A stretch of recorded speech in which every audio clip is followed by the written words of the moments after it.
35, page 33. Veine teda, et sache, Kizé, Kelal Gadol, voici une grande règle, mais nous c'est Bimlechet Aperishut. Alors, vous savez que un des principes du judaïsme, il y a des gens qui vivent toujours sur la facilité. Ça veut dire que Rabbi, permis ou interdit, c'est ce qu'ils regardent. Ils ne sont pas en train de chercher qu'est-ce qui fait plaisir à Kadosh Baruch Hu. Un juif, normalement, il n'est pas seulement en train de savoir permis ou interdit par rapport au Parachot Shabbat. Il y a qu'est-ce que Hachem il voudrait de moi. C'est quoi le rat d'Hachem? Un jour, il y avait à Montréal, par exemple, il y avait une sheila, je ramène souvent cette question parce que c'est une sheila qui revient souvent et qui a détruit énormément de barrières dans le peuple juif. Est-ce qu'une femme, elle a le droit de mettre un pantalon sous la jupe?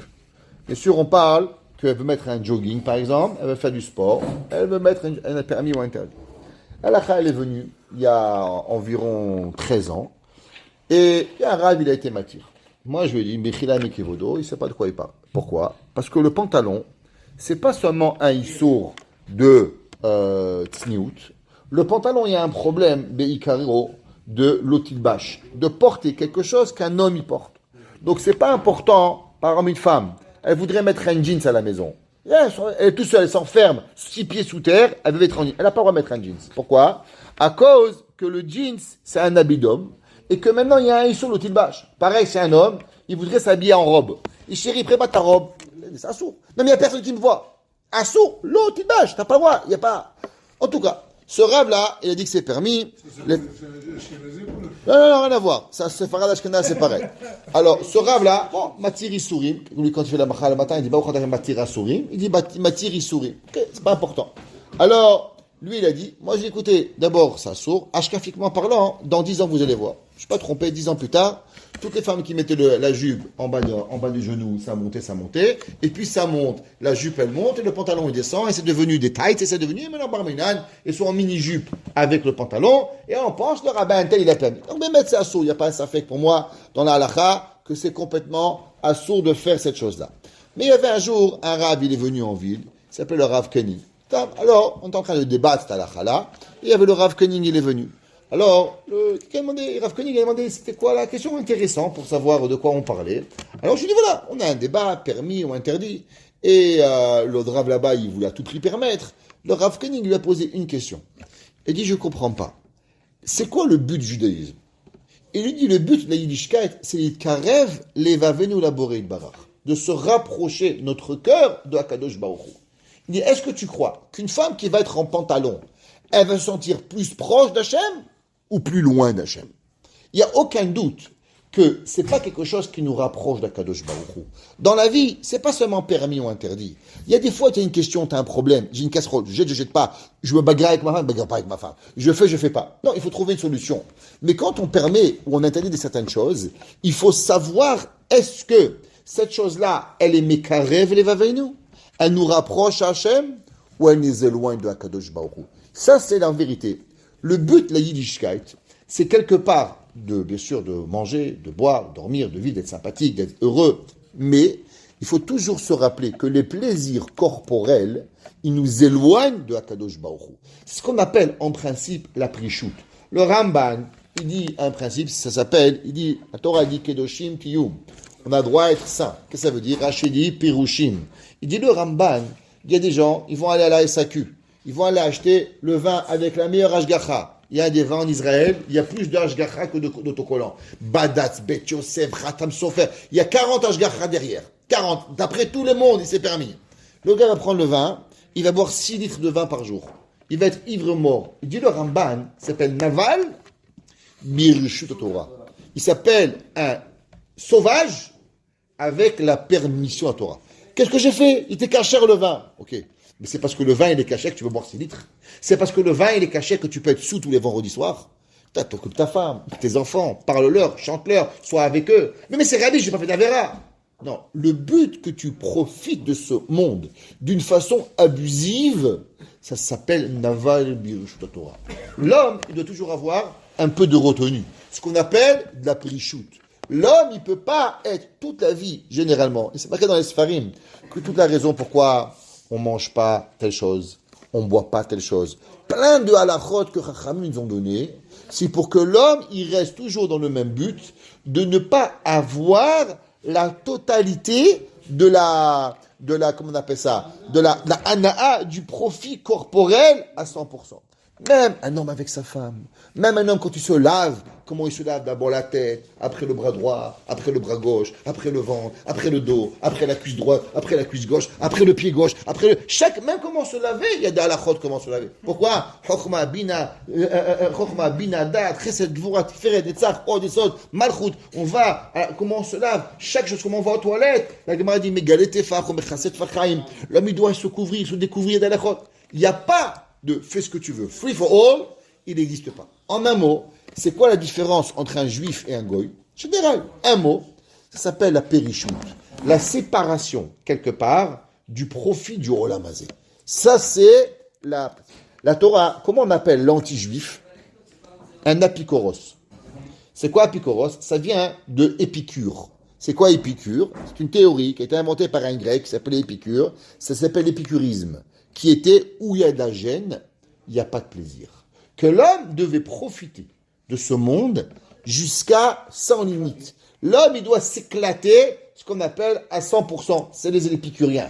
Les épicuriens, ils ne pensent pas au lendemain. Maintenant, je bois. Va voir dans les rêves partis, c'est ça. Rêve partis, c'est les épicuriens. Ils sont là, ils ne se réfléchissent pas. Comment il va se réveiller? Le mec, il prend l'ecstasy, il saute comme un malade. Mais tu vas mourir. Maintenant, je kiffe. Mais t'as un père, t'as un fils, t'as des enfants, comment tu vas faire? Tu es à l'école demain, comment tu vas arriver? Maintenant, on est là, on se déchire. Demain, on verra. On ne réfléchit pas à comment arriver. La Torah, Beyesoda, c'est nous enlever ça. C'est ce qu'on appelle la périchou. Et plus on va dans le monde, et plus on va voir des gens qui vont s'approcher et se séparer du matériel. J'étais vendredi soir, il y avait un grand Admour à Montréal, il a fait un tiche vendredi soir. Incroyable. Il a commencé Shalom Aleichem à 10h du soir. Il a fait Kiddush minuit. 2 heures pour chanter Shalom Aleichem et Eshet Chayil. Mais 1000 personnes. Mais quel Kdusha! Autrement. Quel Tahara! Quelle sainteté! Et le Rav, il a mangé un bout de pain, petit bout comme ça. Après, il a amené le poisson, un petit bout de pain. Il était mitlahev. Ça sortait de ses oreilles. Moi, je le connais, ce Rav, ça fait 30 ans. Depuis 30 ans. Son grand-père, qui a vécu la Shoah, son grand-père qui avait été dans les camps, avant de mourir, il a dit, sur son lit de mort, il a dit, le Chesed d'Avraham, il s'appelait, il a dit, je ne sais pas si je vais aller au Olam Haba. Quand je vais arriver en haut, on va me dire tout ce que j'ai fait de mal, j'ai des listes. Mais il y aura une chose qui ne pourront jamais venir contre moi. J'ai eu un petit enfant, comme Rab Shaya. Rab Shaya, lui, pour lui, il me laissera partir au Olam Haba. C'est son petit-fils. Ça, c'est la plus belle des choses que j'ai fait. Parce que tellement, c'est un Ish Kodesh Kodashim, un homme saint de la sainteté. Vous le voyez, il transpire la Kedusha, comme un homme. Il ne mange pas tout le vendredi, et le Shabbat, il prend 2 heures pour chanter Shalom Aleichem, Eshet Chayil, avec Itlahavut, Eshem Yichud Kuchabrichou. On n'est pas en train de manger, on n'est pas en train de kiffer le poisson. On est en train d'être ma'alé le poisson. Il est en train de monter les poissons de la mer. Shakadosh Baruch Hu. Ce qu'on appelle la prichout. Chez Kol Kula Tzicha Bedika. Il dit, le Ramchal, chaque fois qu'un homme il arrive quelque chose, il faut chercher, comprendre. Pourquoi? Qu'est-ce qui m'est arrivé? Qu'est-ce que je veux? Pourquoi?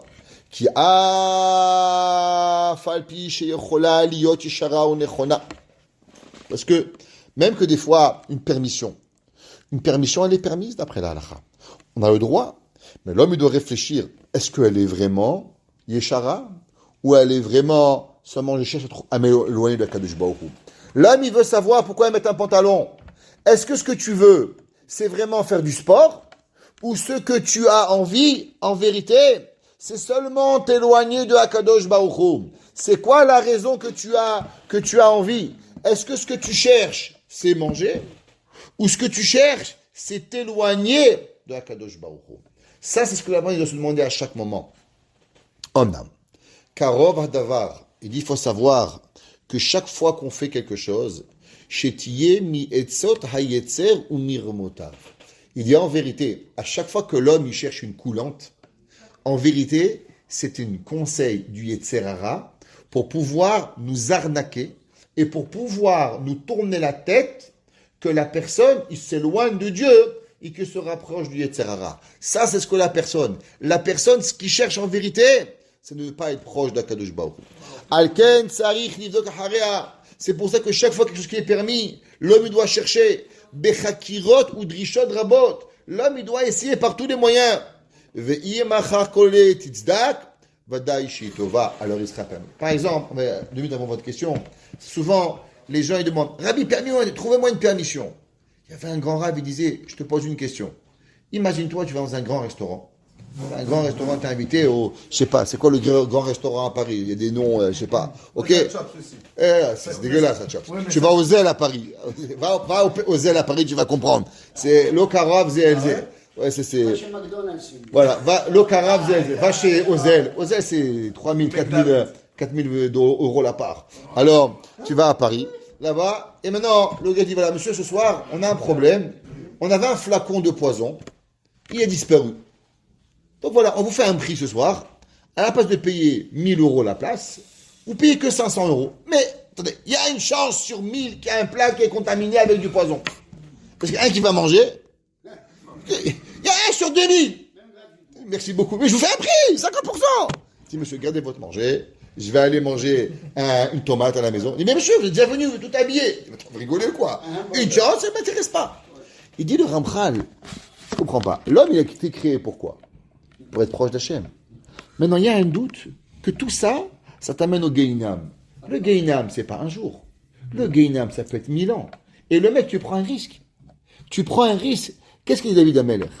David Amelech, il dit Ve'ani kirvat elokim litov. Il y a des gens, je ne suis pas trop de religion, monsieur le rabbin. Un petit peu. Vous savez, il y avait un jour un rabbin, il arrive dans une communauté. Alors, il était un tout jeune rabbin. Alors, il arrivait le jeune rabbin. Alors, le président est venu le voir et dit, monsieur le rabbin, premier discours que vous allez faire ce soir, de quoi vous allez parler? Eh bien, du Shabbat. Et non, surtout pas. Le vice-président, il travaille Shabbat. Il dit, bon, alors, mariage mixte. Il dit, non. Le deuxième président, il est avec une Goya. Il dit, bon, alors on va parler de cache-route. Il dit, surtout pas. Il y en a un, il vend du McDonald's. Il dit, bon, on va parler de Médétéphine. Il dit, surtout pas. Parce que ici, les gens, il ne faut pas les brusquer. Il dit, alors quoi vous voulez que je parle? Il dit, mais du judaïsme. C'est quoi le judaïsme? Ça, tu parles pas, ça, tu parles pas, ça, tu parles pas. Il faut juste pas les brusquer. La vie, c'est ça. La Torah, elle te dit que l'homme, il doit réfléchir. Qu'est-ce que tu fais dans ta vie?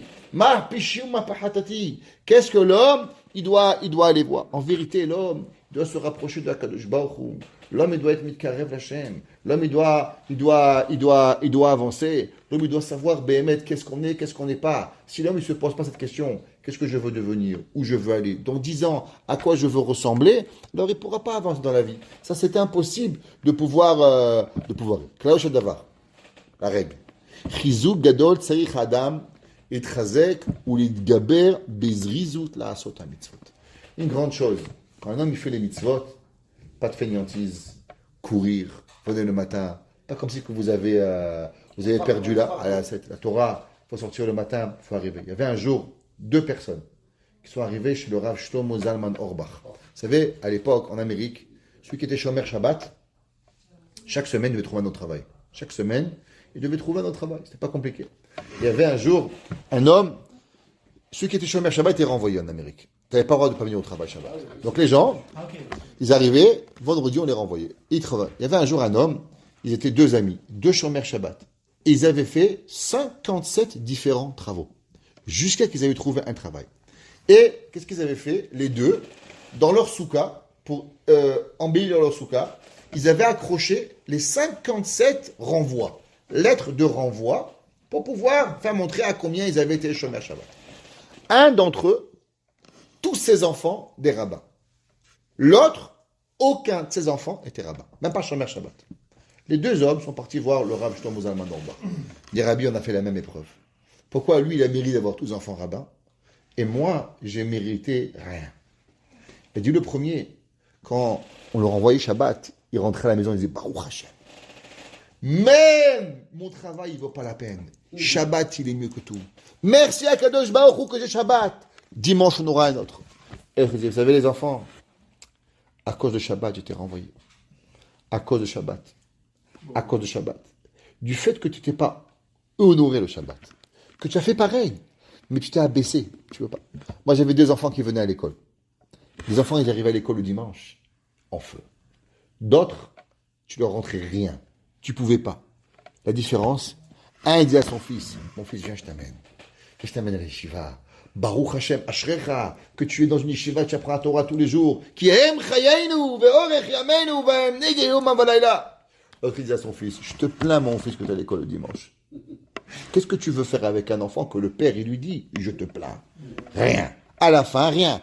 Il y avait un, il m'a dit, Rabbi, je ne peux pas venir le dimanche. Je dis pourquoi? Il dit parce que mon père il a dit qu'il veut dormir. Alors automatiquement ça le dérange. Mais qu'est-ce que tu veux qu'un enfant, il va venir à l'école quand le père il dort jusqu'à midi? Il me dit, mais Rabbi, mais c'est qui me prépare mon linge? J'ai rien à manger, ma mère elle se lève pas.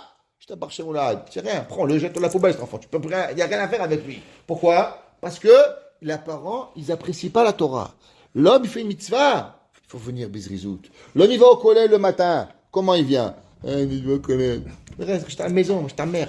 Je n'ai rien à faire avec toi. C'est fini. Mais l'homme vient au collège pour arriver. Le Rav Simcha Cohen, il raconte qu'il y avait un jour 2 Avrichim. 2 Avrichim. Un, ses enfants, ils fleurissaient. L'autre, catastrophe. Et un jour, celui qui n'était pas bien, il est rentré à la maison, il dit, je voulais parler à mon ami, pourquoi tous sa femme, ses enfants, ils sont tellement heureux, et pourquoi moi je ne suis pas heureux, mes enfants, ils font la tête.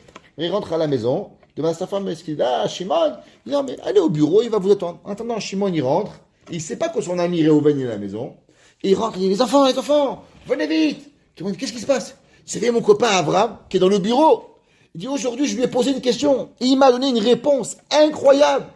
J'étais tellement content que je suis parti vous acheter des bonbons pour vous partager ma joie de mon étude aujourd'hui. Le copain Réhouven, il dit quoi? Je comprends pas. C'est ma question, c'est ma réponse, c'est lui qui est heureux et c'est lui qui donne des bonbons à ses enfants. Et moi, une fois, je suis rentré à la maison, j'ai parlé à mes enfants, je leur ai partagé ma joie d'étude de la Torah. Jamais. J'ai compris pourquoi lui, ses enfants, ils sont heureux. Parce que lui, il partage la joie de la Torah. Mais moi, là, encore un collège, encore un bon collège, encore un va étudier. Tchabéab, c'est mieux que c'est tout.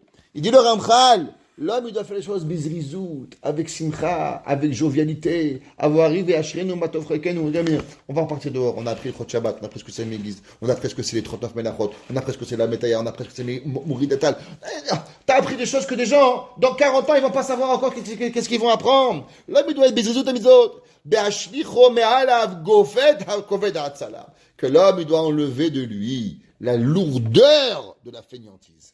Mais à kevet al yado, qui l'empêche sur sa main. Alors pourquoi l'homme il doit avoir?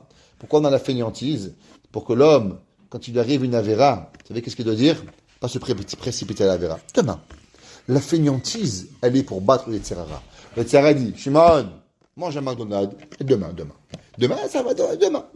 Tu veux les tzerara jamais, il va pas t'arrêter les tzerara. Pour calmer les tzerara, c'est quoi? Demain. Comme demain, afin la veille d'y passer, et tu n'as pas fait la Avera. Mais la mitzvot, il faut se battre pour pouvoir y arriver. Regardez les malachim. C'est quoi la louange des anges? C'est marqué dans Tehillim. Gibor et Koach, ose devaro lishmoa bekol devaro. La Gemara Shabbat dans Pechet. Elle dit que c'est quoi la force des anges? Dès qu'ils entendent Hachem, tout de suite ils font. Naase venishma. Il n'y a pas à attendre. Un malach, il entend ce qu'Hachem il dit, il le fait. L'homme, il doit dire cette mada. Shabbat, il arrive en fire, en feu. On doit pouvoir y arriver. Ve'omer, ve'achayod ratzov hashom kemaria bazak. Ça m'a donné Cheskel, les anges, ils courent et ils viennent d'un côté que de l'autre. Comme l'éclair. C'est de quoi que les malachim, ils sont rapides. Ils n'attendent pas pour pouvoir faire la chose. Ve'ine ha'adam, ou adam velo malach. Bien sûr, vous allez me dire, mais Rabbi, je ne suis pas un ange, je suis un homme. Ouais, Alken. Bien sûr, on t'a pas demandé de devenir un ange. On sait ce que tu es. Arvadai. Chaque chose que l'homme, il peut arriver à se rapprocher de Hakadosh Baruch Hu, à ne pas faire les choses avec fainéantise, à faire les choses avec zérizout, avec zélage. David Amelech, il se réjouissait de sa vie et il disait Chashti velo itmamati lishmor mitzotecha. David Amelech, il a dit, tu sais qu'est-ce que j'ai fait dans Tehillim 119? Jamais j'étais feignant. L'autre maman dit, j'ai pas attendu. Mitzvah ba'al yadecha, atahmitzana. La Gemara a dit, c'est qui les deux personnes? Il y avait un, Moshe Rabbeinu. Dieu lui a dit, fais la guerre avec Midian, et après tu vas mourir. La Gemara a dit que Moshe Rabbeinu, il aurait pu retenir la guerre pendant 30 ans, et il serait pas mort. Le lendemain matin, il a dit, on va faire la guerre. Et après, je mourrai, c'est pas grave. Mais on n'est pas Me'atel la mitzvah. À l'inverse, il y a Yoshua. Yoshua, il a dit, il savait que son but, c'était quoi? De conquérir Israël. Alors, il a traîné 14 ans pour conquérir Israël. Pourquoi? Peut-être que je vais mourir. Et j'ai fini, je vais mourir après. J'ai dit, t'as raison. Dès qu'il a fini, il est mort. 110 ans, pas vécu 120 ans. On lui a enlevé 10 ans de sa vie. Pourquoi? À cause qu'il a traîné à ne pas faire la mitzvah le plus rapidement possible. Moshe Rabbeinu, il savait qu'il y avait les Haré Miklat, les 3 villes de refuge, qui ne marcheraient pas tant qu'il n'y aurait pas les 3 autres villes de refuge qui étaient en Eretz Israël. Mais il a dit, maintenant la mitzvah, elle vient, je la fais tout de suite. Je n'attends pas. L'homme, il a des obligations. Pourquoi? Zerizim, makdimim, la mitzvot. L'homme, il doit être en permanence en train de faire la mitzvah, en permanence en essayant de faire les choses pour faire la volonté de Akadosh Baruch. Perek Zaïd. Chelka zerizut shnaim. Maintenant, comment on arrive à la zerizut? De 2 façons. Echad, kodem ha'maaseh, ve'echad acherchen. Il faut savoir que dans la vie, il y a 2 choses. Il y a l'avant, l'action, et il y a l'après, l'action. Kodem ha'matchat ha'maaseh. La première chose, c'est que l'homme, il doit être rapide de arrêter la mitzvah et la biyagiazmana au bezamnalefanav ba'auto marshavato. L'homme, il doit être rapide à faire la mitzvot instantanée sans jamais attendre. Baruch Hana Leolam. Amen. Amen.